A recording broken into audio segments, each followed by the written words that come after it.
Okay, here we are. We're back, and we've got our layers are very dry, and the texture is really starting to look nice and aged, and giving us a lot to work off of.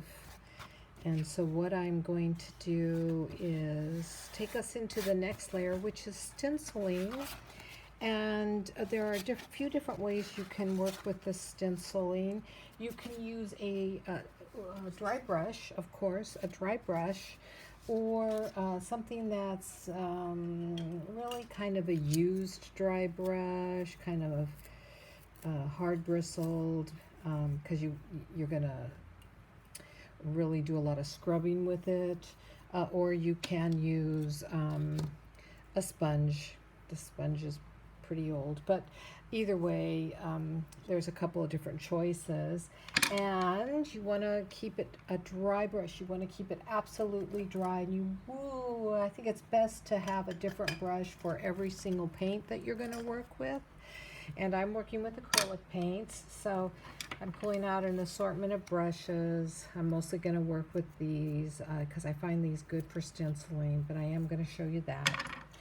And I have an assortment of stencils that I have pulled out. Having an assortment of stencils collection is fun when you are a mixed media artist. This is just a sampling, ones that I actually sorted through and pulled out that I thought would look nice on these.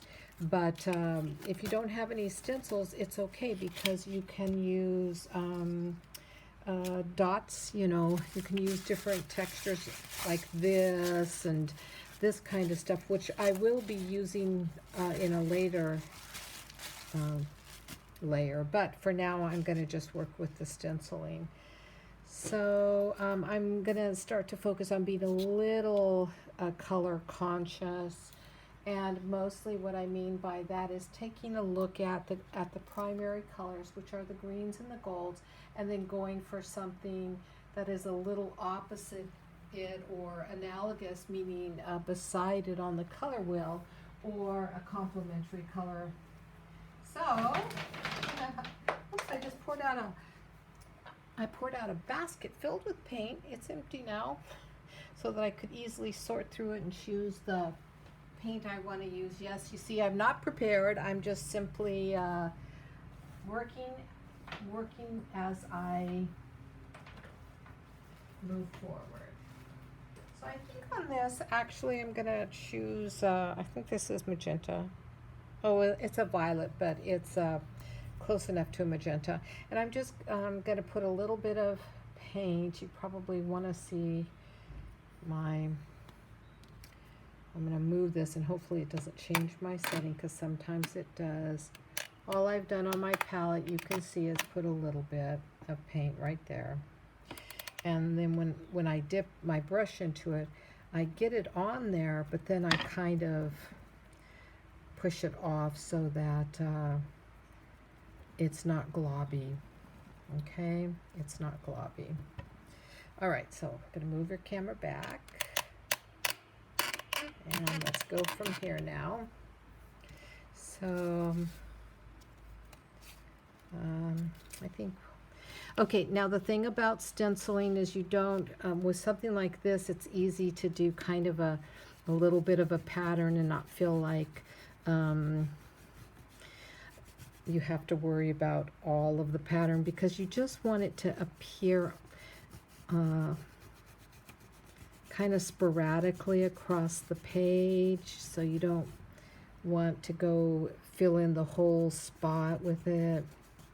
You can kind of see what I'm doing. I'm going to lift it up here, and I'm just going to bring it like this and continue and keep doing just this color across the page.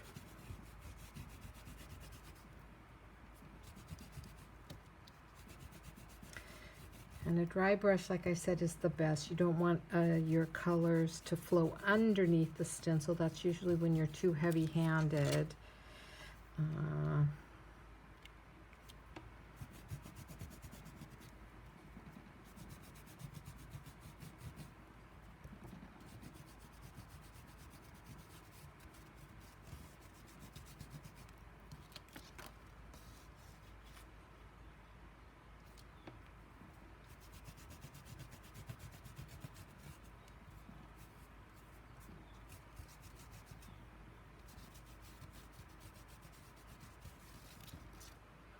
Okay, that looks good.